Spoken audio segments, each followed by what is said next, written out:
In today's video, we are talking about how you maintain your freedom in work and life, and the secret is, it's via project management, and we all gotta have it if you wanna have the life you love.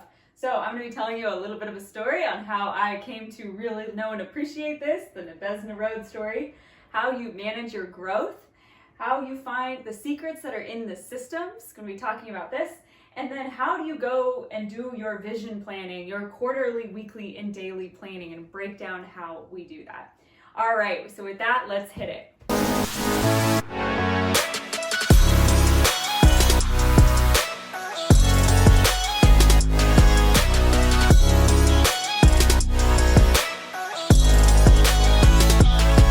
All right, Nabesna Story.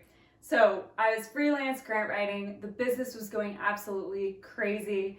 CARES Act money was dropping with COVID, and organizations, it was like the wild, wild west, getting their bit of the gold. And at the same time had an online grant writing course. So I ended up hiring a bunch of my students because I knew they were trained in the methodology I like, and it was wonderful, but just too much. So I ended up bringing on Alex, who's now my co-founder, amazing gal, you've probably seen her in our materials. But anyway, so I said, look, I am so freaking burned out. I've got to go to the mountains. I need to hit reset. And so she took over, and I decided to go do my first ever gravel bike experience. So I go up to this super remote stretch of Alaska road. It's 42 miles long, and I do my first bikepacking experience. I will link the Medium article that I wrote about this in the show notes below because it was an experience. But there's, the whole time, honestly, I was so freaked out.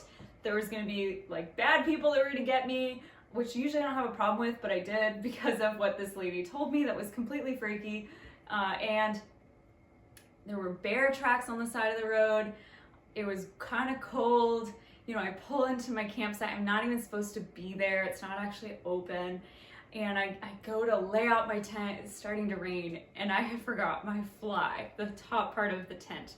So I improvised and put the tent over a picnic table, shimmied underneath it. Good thing I'm 5 foot nothing and actually fit, although it was a little tighter than you would think. And finally by the next morning I started to relax and ease into it and had a couple days with a piece of paper, my journal, and just nothing but my thoughts to think about. And I highly recommend it. It's a great experience to do. But it shouldn't be your answer when you're so stressing out that you feel like you have to flee. And I know that that's my response, is I want to just run away from it and go flee to the mountains and avoid all my problems. So that is when I came back, everything was dialed, right? Alex had already started to put into place basically taking our project management processes and putting it into Asana, which is the tool that I recommend for managing your projects, your life, your everything. So I'll write that down because no one knows how to spell it. So that's Asana. I've used a lot of other project management tools, Trello, Monday, etc. But they don't have a unicorn that shoots across the screen when you complete a task. So pretty much love Asana a lot more. All right. So anyway, what I learned from that, emerging from that trip experience was, wow, if you're gonna grow like gangbusters, it's so important that your project management style and processes are dialed. And so for that reason, we now provide all of those Asana templates, all of the documents that you could possibly need to be a grant writer so that you can just plug and play, implement them in your life, don't have to figure out how to invent them in the first place. Because anybody can manage 1 to 2 projects. We can keep the wheels on the bus for that. But what happens when you start to grow? Maybe you hire some subcontractors to start working with you. Or maybe you've got a client that's a little bit more complex of a project. It can quickly get pretty big, and grant writing has a lot of moving parts, and it's very easy for something to fall between the cracks, and you don't want that to happen. So it becomes super imperative that you embrace, okay, I am prepared for growth, and I got ready for it before I needed it. Okay, secrets are in the systems. So a lot of this is building habit, and it's building routine before you need it. So most people, when they show up to their laptop, what do in the morning? They look at their inbox. Then someone else is telling you what your agenda is, you're fried, it's sapping your energy, don't do it.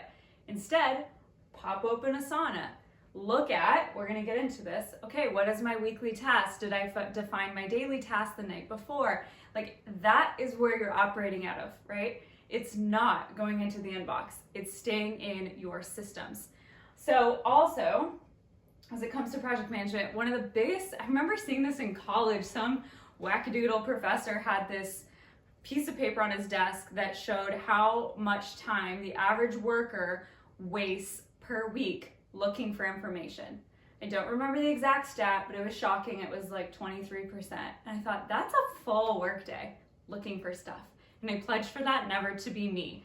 So we are really big on you setting up your folder structure so that you know exactly where everything is. Even if you come back in 4 years later or someone else, they can find your grant application. They can find the budget that you used, right? It's all the same. It's standardized. Seriously, your future self will love you for this. All right, now the really fun part. Project management, a lot of times where you end up starting is starting big, and then you come down into the more molecular level, which is daily. So let's start with vision, and we're really big on you starting with your vision board right when you begin our program, because I want you to really put pen to paper what you want and see for yourself. If you're looking for a good book on this, it was actually a book club suggestion from a student in our program that started a book club, and it's You Are a Badass by Jen Sincero. Seriously cheesy title, but amazing book. And it's so true that we have to put down our thoughts of what we want. And proof of this, how much this works, in the 6th grade, my English teacher had us all write down what we envisioned our life to look like in 10 years. And weirdly, and then she mailed us these letters. We had to open them up and read them. So at this point, you're graduating from college. And it was so weird. I had done so many of those things. Like I said, I wanted to go to college in Washington. I'm going to travel to Europe after I graduate. Didn't marry a guy named Hans, but whatever. I said I wanted to get into contracting. I kind of more or less did by getting into the engineering field. So it was just amazing how I didn't even know I was thinking those thoughts as a stinking 11-year-old. So there's so much power in documenting this in your vision. What is it you want to work on? What do you want in your personal and professional life? Then we break that down into quarters. And I'll be honest, I think the model we're going to shift to pretty soon is actually 8-week increments. I personally find it kind of hard to plant, like that final month, it's a little bit harder to really plant when you're going to be doing certain things. And especially in the grant world, the grant cycles, you tend to work in these more 8-week increments. So what I like to do is, you work really hard for 7 weeks. That 8 weeks, you plan on having rest. You plan on taking a vacation, right? It's timed that way. So whether you decide to structure it as an 8-week increment, which the other reason I thought this was cool is we have 4 quarters in a year, but we have 6 8-week increments. So you can really bust a lot out when you stick to this model and don't let time get away from you. Okay, then we drill down to the weekly level. So weekly is where we have an Asana board that says weekly 3 for every single one of us. And even if you're just one person, do your weekly 3. What are the 3 things that are really important to you to finish this week? Whether that's you just building the habit and you're doing it personally, or you're doing this as a grant writer. Then with underneath weekly, there's a couple different ways you can do things, but I like to actually write out my specific day. And no, I love paper too, but I'm off of that to-do list. To-do lists don't help you understand and see what is the highest value, what is the most important. We get way too caught up in task mastering it and just I want to see how many things I can cross off. That's not what matters in life if you're really doing things that are important. So instead, focus on what are the 3 things you need to do today. And if you don't do anything else, you still had a really full and robust and productive and energizing day. You didn't deplete yourself. So define those 3. Do task 1 before you even look at your inbox, which if it's meaningful, you're probably not looking at your inbox until 11 or 12 because you are blocking 90 minutes to 2 hours to do that first task, right? Then you can do task 2, then task 3. And I don't like calling tasks, activities, really big, important activities. Then, what happens with all those loose ends? Because they don't just magically disappear, do they? Sometimes they do if you ignore them long enough. I end up saving those for Thursdays.